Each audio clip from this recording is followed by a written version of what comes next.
Kinsey Schofield, how does Meghan Markle have the front to tell young children that she is the most bullied woman in the world when actually she's one of the public figures in the world who has been most accused of bullying? You think this is gaslighting, right? Absolutely. But did you know my favorite part of the story is that her team tried to deny this line on the same day Yes. that it came out. And to me, that's just absolutely insane because in 2020, on a teens podcast, where again, this is a woman talking to Meghan Markle, once hailed as a breath of fresh air in the royal fold, now reduced to playing the perpetual victim in her own ongoing soap opera. What started as a fairy tale has unraveled into something far more fascinating, a masterclass in how not to manage your public image. The latest saga revolves around her infamous claim of being the most bullied woman in the world. A bold statement, no doubt, but one that conveniently ignores the countless allegations of her own bullying behavior. This isn't just a narrative clash, it's a full-blown contradiction. And contradictions, in the age of endless receipts and public memory, rarely go unnoticed. Was me. In 2020, she told a teens podcast that she was the most trolled person in the world, male or female, trolled, bullied. It's the same thing. If she's capable of saying it once, she's capable of saying it twice. Yeah, I think that she's trying to create a diversion with the "oh, woe is me" narrative. She is so desperate to shake off this Hollywood Reporter article. And I mean, just to get into that Hollywood Reporter article, I know that that article was this big. It was how damaging it was the shortest little article. It had very few details, and Meghan blew this story up in the way that she responded to it. Had they just ignored it, it would have gone away. But because she had to recruit 7 people on the payroll to defend her, because she gave us Weekly that kind of access to her, which is so bizarre, because it's so beneath what a Duke and Duchess of Sussex should want, should be associating with. She really blew that story up. And so we are continuing to see her try to play the Mother Teresa card, showing up on green carpets for, the Children's Hospital LA, where multiple people were in that building that have torn into her and Harry on national television, like Jimmy Kimmel, and showing up at this Girls Inc. event. This is clearly a brand that she loathes, and it really gets under her skin. But it's the Streisand effect. The more that she rejects it, the more that she tries to shake it off, the more it looks like it's legit and more people hear about it. I mean, just think, Us Weekly is at the grocery store here in the United States at every checkout counter. And so people that don't read the Hollywood Reporter, a super duper inside industry publication, and didn't see that teeny tiny paragraph about how that she was a terror, are hearing that she has been accused of this thanks to Us Weekly at every kiosk at the grocery store. It's almost as if Meghan has built her entire brand on a delicate house of cards, each piece carefully placed to evoke sympathy, inspire admiration, and, most importantly, control the narrative. But here's the problem with that strategy. When one card falls, the entire structure starts to wobble. And right now, it's shaking like an LA earthquake. Let's be honest, Hollywood has seen this type before, a social climber with a flair for reinvention. But Hollywood also has a brutal way of sniffing out those who overplay their hand. The recent backlash isn't just a random bump in the road. It's a clear signal that the tide is turning. Meanwhile, Harry, poor, bewildered Harry, seems to be finding his footing again, albeit awkwardly. His solo ventures are gaining a bit of traction, and for the first time in a long while, he looks almost free. The problem? Meghan isn't exactly known for playing second fiddle. She's the headliner, not the supporting act. And watching the spotlight drift toward her husband must be an experience she finds increasingly difficult to stomach. You can see it in her public appearances, each one more carefully choreographed than the last, each one designed to reclaim control. But here's the rub: authenticity can't be staged. The public is growing wise to the act. The more Meghan tries to convince the world that she's a benevolent saint, the more cracks appear in the facade. Indeed, because she blew her top, didn't she? And she blew her top and she forced her team into action. And you're completely right. Actually, probably silence would have been the best PR strategy. I guess I would argue, though, Kinsey, that even though the Hollywood Reporter was small in size, it was so significant in impact. Because you have reporters like me who for years and years and years have been reporting on Meghan's bullying within the royal family. But for 12 staff members to be speaking to Hollywood Reporter, which is considered the Bible of the entertainment press in California, as you well know, it just made it so much more significant. And for the first time, Meghan knew that she wasn't able to say that people like me were just against her because we're part of the British tabloid press, or that this was somehow connected to racism, for example, because the Brits are just so backward and the royal family is just teeming with people who are colonial and did not accept that she was from a mixed race background, which is, of course, complete bull. It's always been complete bull. But the lines that she had pulled out, Kinsey, for so long no longer worked as soon as Hollywood Reporter turned on her. And the thing is, I'm happy to say it. I'm prepared to say it. Come and sue me if you want, Meghan. But you have acted like a bully. You have bullied staff members. There is so much evidence of that. And there's a reason why the Buckingham Palace report has never been released. Hollywood is a fickle town. It loves a star on the rise, but it has no patience for one who refuses to read the room. Meghan's attempts to reset her image aren't just failing. They're actively backfiring. Once upon a time, she was everywhere. Now, she's becoming a cautionary tale whispered about at A-list cocktail parties. You can almost imagine the conversation. Did you see that US Weekly piece? She really should have just let it go. But Meghan can't let it go. For someone who craves control, letting the narrative slip through her fingers is nothing short of a nightmare. Exhibit A, I'd love to be in that courtroom. Exhibit A, you just hand the jury a copy of Spare, where Prince Harry talks about people sobbing on their desks. Mm-hmm. How are you not astute enough to know that what you're doing right there is validating all of those reports that it was a toxic work environment and that you are horrible leaders that do not know how to properly communicate with people? I mean, he put it in writing, black and white, right there. So I agree with you. I do think that she is not a very good leader. I think she is a terrible communicator. And I do think that a lot of it stems from insecurity. She never felt, I went back and read the Variety article, and I'm sure you avoid going back and reading things like The Cut and the Variety article because it is nauseating. Like torture.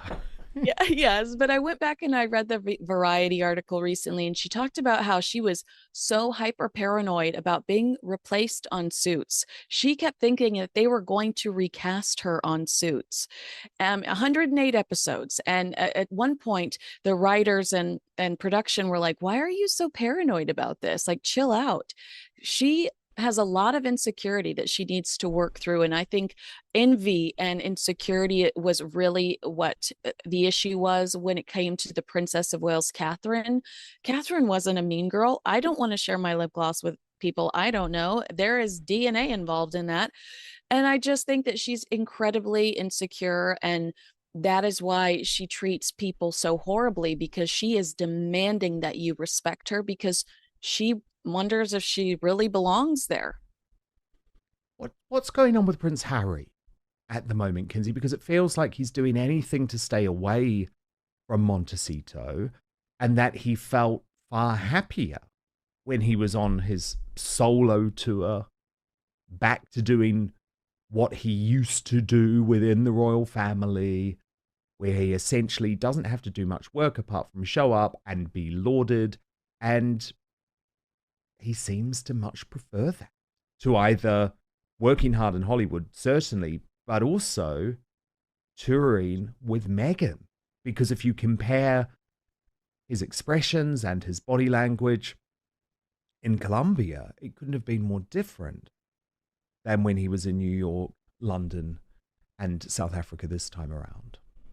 Now, this is where things get interesting. Harry seems to be waking up to the reality of what he left behind. Being a royal comes with expectations, but it also comes with purpose. And I think he's realizing that trading in that purpose for Netflix deals and podcast flops wasn't the best idea. The royal family may have its flaws, but at least it stands for something bigger than individual ambition. Meghan, on the other hand, seems to have always seen royalty as a platform for her own brand. And now that the brand isn't thriving, she's floundering. Yeah, I imagine that there is a lot of envy in this case too, because we grew up loving Prince Harry. Remember that shot of him getting in the car with Princess Diana? He's a little boy and he sticks his tongue out the window. I mean, Oh, he's yeah. naughty and we love him. Then he grows up and he's the one that always has a drink in his hand or smoking a cigarette. He was the bad boy. And that behavior, for some reason, we adored it. But the palace, they got him into shape and they completely rebranded him. And I do believe that he believes his own hype and thinks that people love him because of who he truly is. The reality is the palace painted a very beautiful picture of who this guy turned out to be, and I don't necessarily believe it was the truth.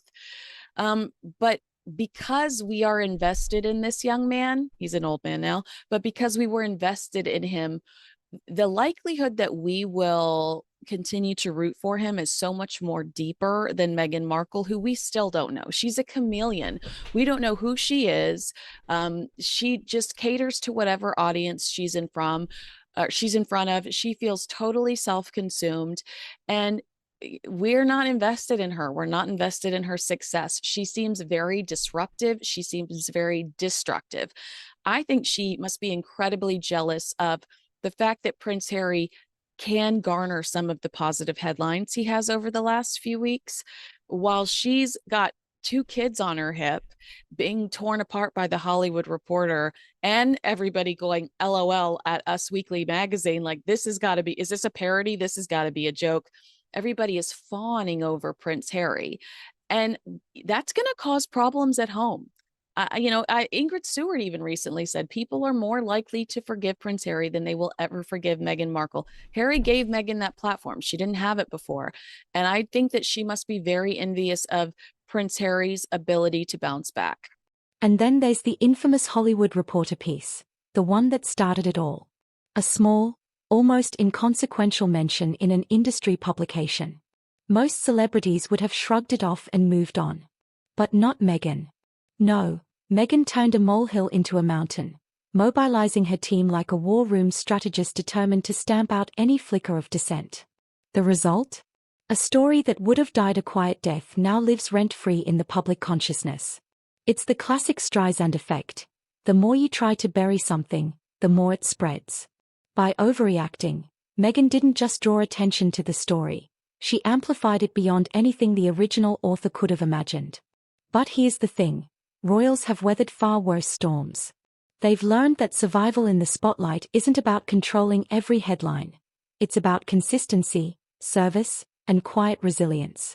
Diana understood that. Even Prince Andrew, as scandal-ridden as he is, knows when to retreat from public view. Meghan? She's still learning. Or maybe she's just refusing to. And that brings us back to Harry. It's painfully obvious that their paths are diverging. Harry wants to re-establish himself, to find a purpose beyond the drama. Meghan? She's still clinging to the media machine, desperate to maintain her grip on the spotlight. The tension between these two ambitions is palpable, and it's only a matter of time before something snaps. Even the ventures that were supposed to cement her status, a podcast deal here, a Netflix special there, are faltering. The content is lackluster, the engagement minimal. People aren't tuning in to hear another sob story. They're craving something real. And real is precisely what Meghan seems incapable of delivering.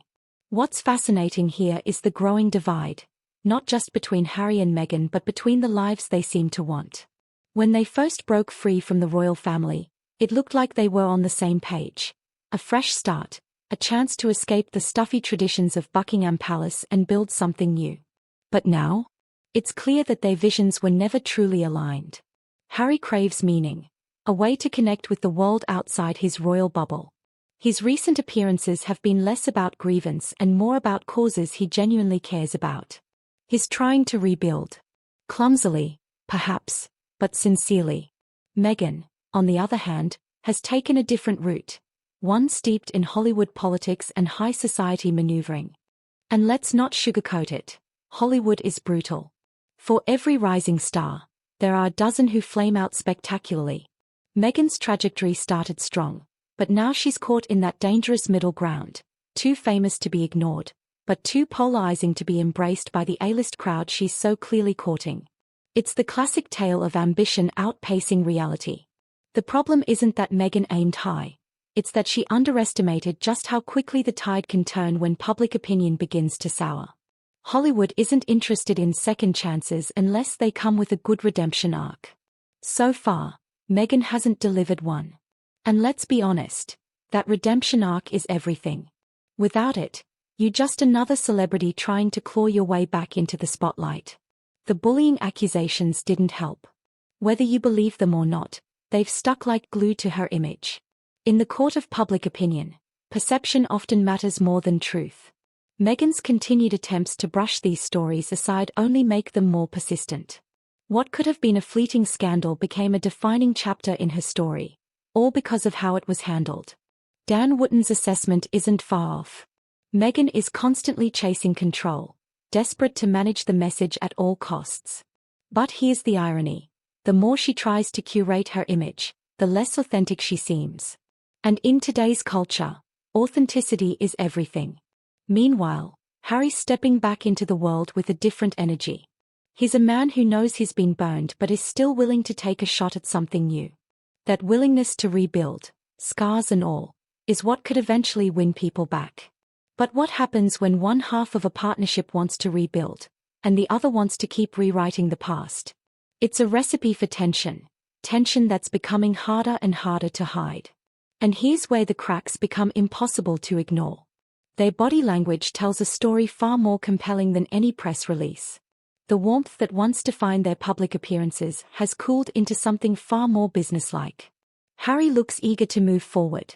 Meghan seems determined to settle old scores. It's becoming increasingly clear that Meghan's greatest obstacle isn't the British press or even her critics, it's herself. By refusing to adapt, by clinging to a narrative that no longer resonates, she risks alienating the very audience she's worked so hard to win over. And so, here we are, a couple standing at a crossroads, caught between two diverging paths. Harry, the man searching for purpose and stability, and Meghan, the woman clinging to a spotlight that grows dimmer by the day. What started as a joint escape from the constraints of royal life has morphed into something far more complicated. In Hollywood, image is currency. Meghan's obsession with controlling hers has left her fighting a losing battle, caught in a whirlwind of PR disasters, dwindling allies, and a narrative slipping beyond her reach. Meanwhile, Harry is quietly finding his way back to what truly matters, trying to reclaim a bit of the grounded, approachable man he once was. But here's the harsh truth. If they can't recalibrate, if they can't stop living in the past and start building something real, then their story will be remembered not as one of triumph, but as a cautionary tale. A tale of two people who had everything in their grasp, and let it slip away. The world loves a redemption arc. But the clock is ticking. The only question that remains is whether Harry and Meghan will recognize that before it's too late, or keep spiraling until the spotlight they crave is gone for good. Time has a funny way of sorting things out. And for Harry and Meghan, that reckoning is closer than they think. Thanks for watching and please join the conversation in the comments.